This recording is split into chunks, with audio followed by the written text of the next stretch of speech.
The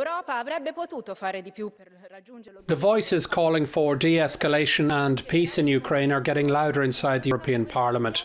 However, the heckles against such calls are also growing. It's a trend that points to division. This war has been triggered by the West. The EU has been hard hit by its own sanctions. The Nord Stream gas pipeline has been blown up by the US. Put an end to sanctions. We need to work on peace.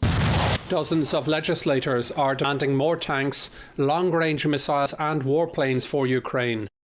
At the same time, there are those who oppose more bloodshed. Zelensky has been making the rounds, begging for more weapons. Not one word to say about peace.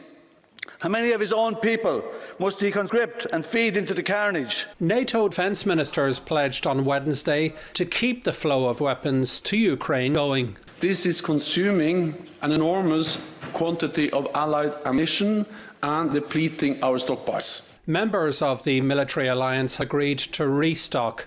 That spells massive payday for manufacturers of lethal weapons.